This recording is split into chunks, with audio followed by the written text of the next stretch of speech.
Hello and welcome to Life with Jane. Today we're doing a recipe because it's Foodie Friday, and we're doing a cottage pie, but a vegetable one. So it's probably not a cottage pie or a shepherd's pie. Difference between cottage pie and shepherd's pie: cottage is beef and shepherd is lamb. So lamb mince and beef mince. But if you're not eating meat and you want a veggie one or you want a more frugal one, this is what I'm going to do. So in this pan we have got sweet potatoes and just ordinary potatoes. So I've got 2 reasonable sized sweet potatoes and 3 small just normal white potatoes. I've got them in a pan of water, and I'm just going to put them onto, it's off camera on this, but I'm just going to put them onto the heat and we'll turn that on. So then I know that that's going to start boiling while we're here. Okay, then we need, so in this pan I'm going to be putting my root vegetables. Now the root vegetables we've got swede, we've got parsnips, and we've got carrots. Now the swede, I've just taken a slice of a swede. Now if you don't know what a swede is, that's a swede. Okay, so that's a swede. It's a root vegetable and you can roast it, you can cook it. I'm literally just going to be boiling it because I want to soften this to then go into the bottom of our pie. So we're going to put the swede, parsnips. I'm sure you all know what parsnips are, but I will show you a whole parsnip in case where you are in the world they're called different things. And the parsnips were just a couple of parsnips and then a couple of small carrots. Doesn't matter so much on, you know, actual size, but you're going to be just literally softening those down. So we need to put that in with some water. Get some water from the sink. There we are. So I've just filled it up with about that much water, and then that can go in and can cook as well. So I've just got both of those pans on, and then that will cook. So now into a frying pan or a wok. This is my frying pan. Well, it's a big wok, but I use that for most things. Okay, so into this one we need to just turn the heat on underneath. I'm very lucky, I've got a large range cooker, so I use a lot of that. Now I always use olive oil, so you want to have just a reasonable slug of olive oil on there, and that will just allow everything to cook nicely. So allow that to just cook down just for a minute. I'm just getting a wooden spoon out, because if you're working with this sort of pan, you don't want to put metal on it because it'll ruin it. So we are going to be putting in here, I've got some mushrooms, so I'm literally just going to add some. To start off with, I'm going to add, I've got 2 red onions, so we're literally just going to put the red onions in there and we're going to start frying those off. Just make sure I've got my heat on quite well. And I've got a 2 cloves of garlic to there, so we can put those in as well. They can all go in together. If you put the garlic in first, it has a tendency to burn a bit, so I don't tend to do that. And then I've got a leek, so we'll put that in there as well. Now you don't need to use the vegetables you've got. Just taking this out of here.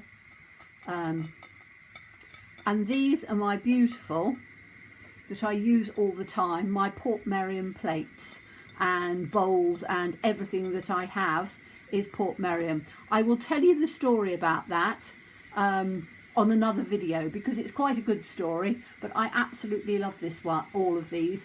These are the Botanic Garden. Hope you can see that in there, Botanic Garden. And they're the ones that I use most of the time. Okay, so I'm just going to allow that to soften down a bit. So we need to cook that for probably 5 or 10 minutes, I expect, until that's really nice and soft, and the vegetables and things will have started cooking as well. So I'm just going to put that in there. I've got enough oil. As I say, I only ever use olive oil because I prefer olive oil to anything else because it's quite natural. And I'm going to add to it, once that has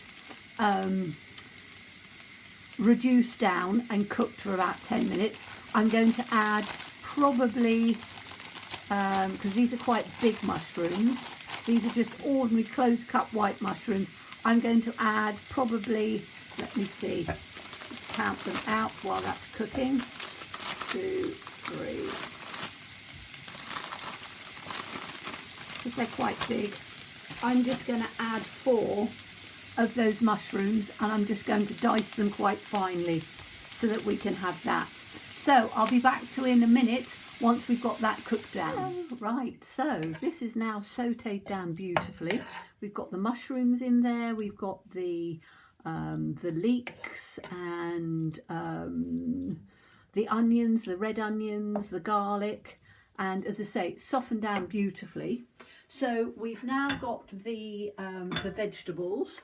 So these are the vegetables that are now cooked down, and I've just literally put them in a sieve to make sure that they're nice and drained. So that can go in there. And then we just need to give that a good old stir around. And then what I tend to do as well is I will add some form of protein in there, which will just add, so if you're a meat eater, you know, you can do it with meat in it. I tend to do vegetables because again, it's a nice economical meal as well. So I'm going to put some of these, which are lentils. So these are green lentils, already done. They cost 49p from Lidl, so they're a great thing. I've just drained them and put some water in them, so they look like that, and then I'm just going to add that in there as well, so then that can all be mixed up together nicely. So let's just take all of that in, don't waste anything. Like that. I'm putting it all on plates so you can see it. Obviously, if I was doing it just for myself, I wouldn't go putting everything on plates. So I'm just going to stir that in as well, and then that gives us the nice little bits that we want in on here.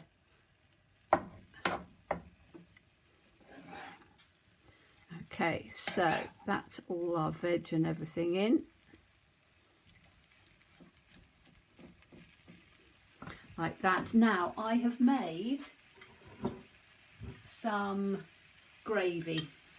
Now this is just an onion gravy, and it is you can use vegetable stock, you can use meat stock, and just add some corn flour or thickening or something to it, and all I'm going to do is to add that in, and that is, it was just about half a pint.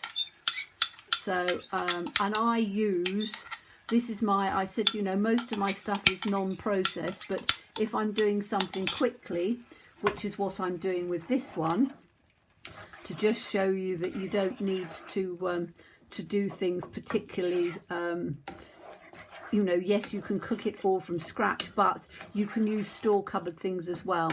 So I just use let me show you. It is an onion gravy powder. So this you can get in the UK. This one, as I say, is from Lidl, I think, or it might be from Aldi. This one is, and as I say, it's gravy granules, and you just add boiling water to it. And this is an onion flavoured one. So I just add half a pint of that and put that in, and that just gives a nice gravy to it. So we've then got that in like that. So that is then going to get poured into a serving dish. So I've got a lovely one of my Port Meriam serving dishes. So what I'm going to do is I'm going to turn that off, move this one out of the way so I can put that in. And I'm just going to put this, it's going to be a little bit hot. I'm going to put my, this is all right because it's oven proof. I'm just going to put that there so you can see it. And then I'm just going to tip all of that into here. So we've then got that like that.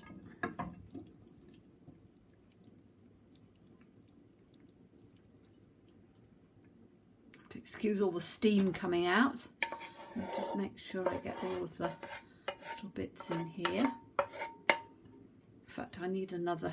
This is too flat, so I'm going to get a rounder spoon, which is this one. So I've got this one in here, and I'm just going to pop this in like that. So you get all of the little bits in, and then that can then wash up. So that then goes in like that. I'm just going to smooth that down a bit. Okay. Then we need to do our, so I'm going to move that out of the way to there. These were our potatoes, sweet potatoes and normal potatoes that have now boiled. So I just need to drain those.